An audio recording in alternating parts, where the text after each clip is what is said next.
Olá, amigos, sejam todos bem-vindos ao canal Embaixadores. É bom tê-los aqui para nós estudarmos mais uma vez juntos a Palavra de Deus. No estudo de hoje, vamos explanar a carta que foi enviada à igreja de Sardes, uma das 7 igrejas do Apocalipse. E nós vamos aprender junto qual foi a mensagem que Jesus enviou a esta igreja. Você pode, neste momento do vídeo, fazer um pause para a gente ganhar tempo e o nosso vídeo não ficar muito comprido. Você vai fazer a leitura da carta agora, Apocalipse capítulo 3, do verso 1 até o verso 6. Você pausa o vídeo, faz a leitura e aí a gente continua daqui com a explicação, tudo bem? Eu vou compartilhar minha tela aqui com vocês agora para que nós possamos juntos explanar aqui esse tema e nós fazermos algumas considerações sobre essa mensagem que Jesus enviou. A carta à igreja de Sardes. Muito bem. A palavra Sardes significa aquele que permanece. É um nome muito propício para o período que está representado pela igreja de Sardes, aqui no Apocalipse. É o período final da perseguição, da supremacia papal e também a época que vai cobrir o período da reforma protestante. No tempo de João, a cidade de Sardes era uma cidade que vivia apenas das suas glórias antigas. Tinha sido uma cidade muito grandiosa, muito famosa por tudo que tinha nela, mas na época de João era uma cidade que vivia só das famas, das glórias que ela teve no passado. E esse é um nome muito apropriado para o período que a igreja de Sardes representa. Como eu comentei para vocês, esse é o período da igreja da Reforma Protestante e o período da pós-reforma, ou seja, ali por volta do século XV até o século XVIII. Então, há um grande saculejo dentro do cristianismo entre aqueles que voltam à Bíblia a partir da reforma iniciada por Lutero, começam a restaurar verdades, e ao mesmo tempo esse grupo, alguns desse grupo deram uma estagnada na fé. Então, aqueles que permanecem são aqueles que buscam permanecer fazendo o que é certo e eles seguem nisso. Eles não se contentam com a verdade que eles já encontraram no nível em que estão. Essa é a ideia por trás do nome de Sardes aqui.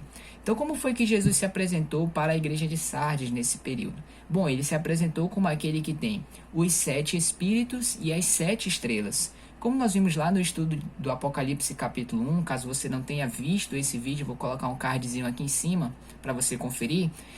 Os 7 espíritos é uma representação no Apocalipse para o Espírito Santo. Então Jesus aqui se apresenta como aquele que permanece com a sua igreja por meio do Espírito Santo. Então ele falou isso antes de subir ao céu: eis que eu estou convosco todos os dias até a consumação dos séculos. E ele faz isso por meio do Espírito Santo. Ainda no período da igreja de Sardes, que nós vamos ver aqui a data posteriormente, nós vamos ver, Jesus está dando a garantia aqui, ou reforçando a promessa: eu permaneço com vocês. E o fato de ele ter as 7 estrelas na mão, a gente viu que as 7 estrelas são os mensageiros das igrejas. Então Jesus aqui está deixando claro que os seus ministros, ele tem todos eles na mão. A sua igreja ele não a abandonou em suas piores fases e naquelas melhores fases também. Ele continua com a sua igreja cumprindo aquela promessa de estar com seu povo todos os dias até a consumação dos séculos. Qual foi a reprovação que Jesus fez aqui à igreja de Sardes? Tem fama de que vive, mas está morto. Olha só que interessante isso daqui, não é? E aí ele fala que as obras deles não eram íntegras. Então veja o comentário que diz aqui, olha. No período pós-reforma, então a reforma protestante já tinha tido o seu ápice, e aí a sequência disso, o cristianismo começou a cair em grande formalismo religioso. Então é por isso que ele tinha fama de que vive, porque eram as pessoas que estavam reformando, restaurando a verdade, mas estava morto porque o cristianismo estava caindo neste formalismo. E aí fala que a busca pela verdade era desestimulada nesse período pós-reforma, porque isso gerava muitos debates entre as pessoas.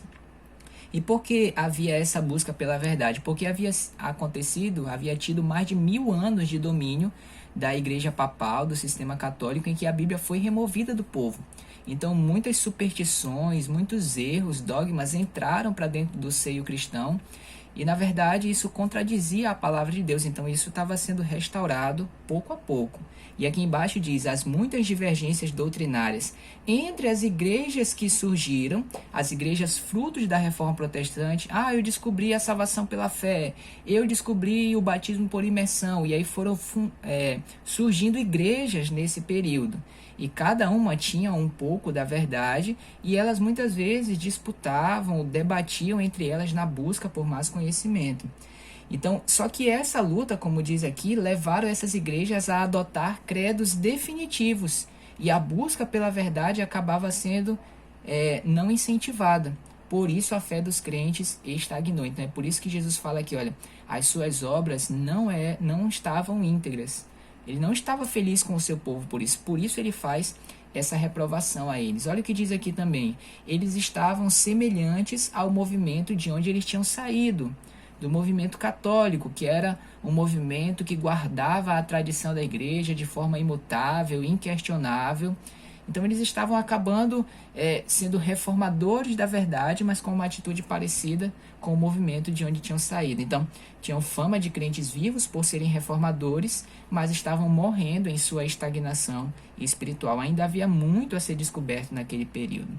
E aqui eu coloquei algo para a gente refletir, que é importante para a nossa vida, né? Diz aqui, olha: muitos cristãos se gloriam do que viveram no passado, mas não têm experiência atual com Cristo. Essa reprovação que Jesus fez aqui ao povo que viveu no período de Sardes cabe muito bem para nós hoje também, né? Em uma outra carta nós falamos sobre aqueles que tinham abandonado o seu primeiro amor.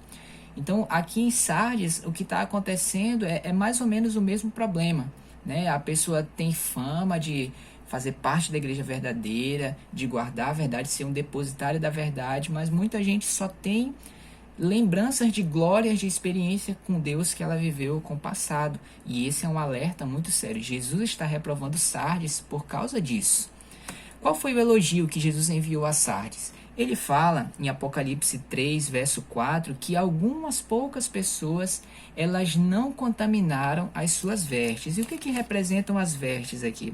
A gente tem um exemplo de Apocalipse 19, 8, que nos ajuda a entender isso. Fala assim, olha: pois lhe foi dado vestir-se de linho finíssimo, resplandecente e puro, porque o linho finíssimo são os atos de justiça dos santos. Então a gente vê aqui a Bíblia fazendo esse link entre vestes, aqui no caso linho finíssimo, como um caráter puro, imaculado. E esse é o significado. As vestes dentro da Bíblia, elas apontam para o caráter. Então, alguns poucos que não contaminaram suas vestes, significa que nesse período aqui de estagnação espiritual, Deus ele tinha um grupo, como eu botei aqui a palavrinha, olha, remanescente, que permanecia firme, incontaminado, porque eles guardavam a verdade com eles. Era esses poucos aqui que Deus reconhece. Então perceba como Deus é justo, né? Ele vê a situação de todos, né? Não passa por alto ninguém.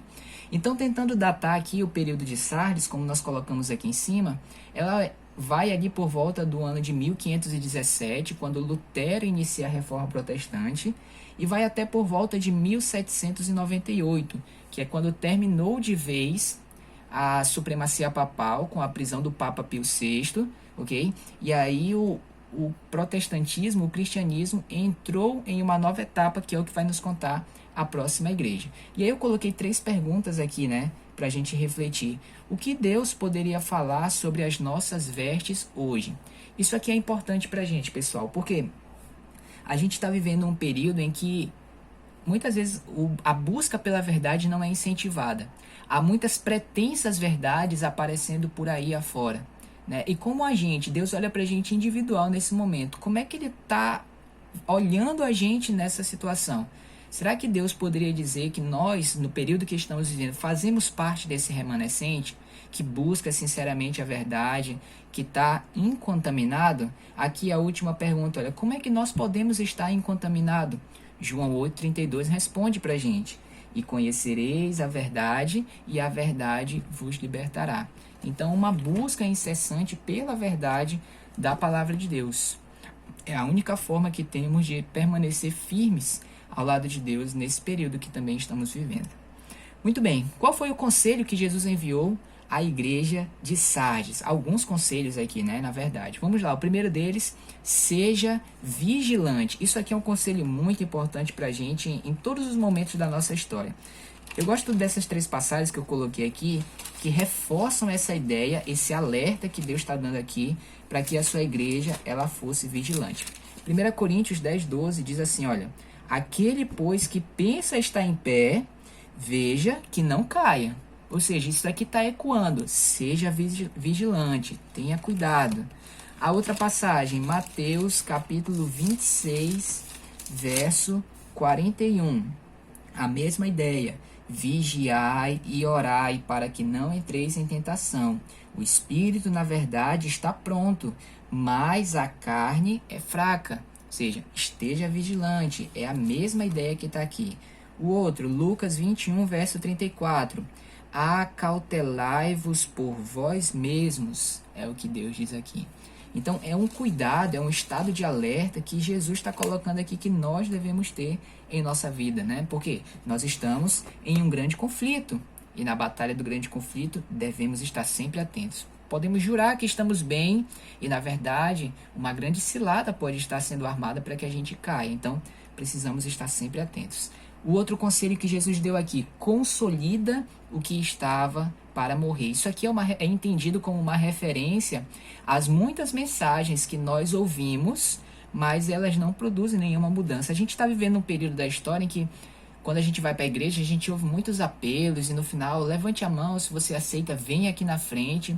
Mas quantos desses apelos e das promessas que nós fizemos ao Senhor, de fato, produziu mudança em nossa vida?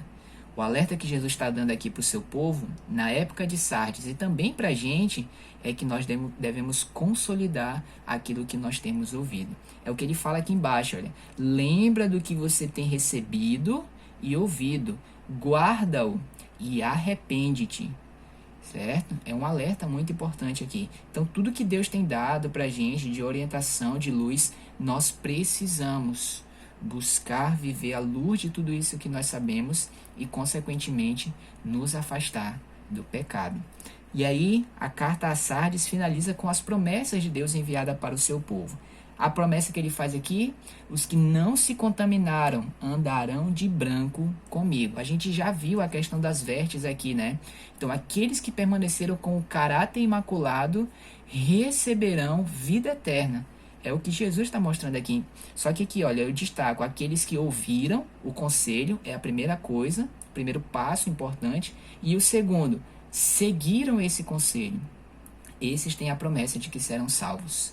A outra promessa que Jesus fala aqui, olha, ele será vestido de branco. Já falamos que as vestes são o caráter, a gente repete, mas o ato de ser vestido significa que não são por nossos próprios méritos que nós vamos conseguir o caráter que nos habilitará para o céu. É Deus que imputará isso sobre nós se nós buscarmos nos manter ao lado da verdade. Justiça imputada.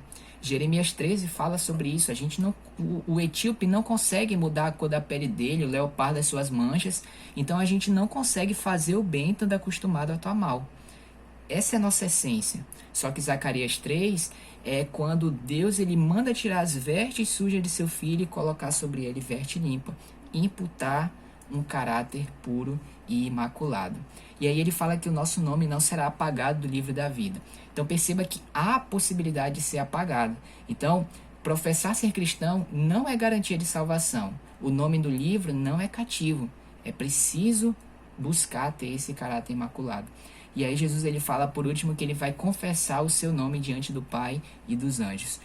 Mateus capítulo 5, verso 8 fala que os limpos de coração, eles verão a Deus. João 15:15, Jesus fala que nós não somos servos, mas amigos, porque ele tem esse desejo de manter íntima comunhão conosco. Muito bem, amigos. Então, esse foi a explicação que trouxemos aqui para vocês sobre a igreja de Sardes. Eu espero que tenha ficado claro para você. E aí, se você gostou desse material, quero te convidar mais uma vez a curtir esse vídeo aqui embaixo, se inscrever no nosso canal, ativar o sininho aí das notificações, para que você possa receber os próximos vídeos que nós iremos postar aqui no canal. Eu espero você no nosso próximo estudo sobre a carta que foi enviada à igreja de Filadélfia. Será um dos estudos mais interessantes dessa série. Então eu espero você no nosso próximo vídeo, tudo bem? Até lá!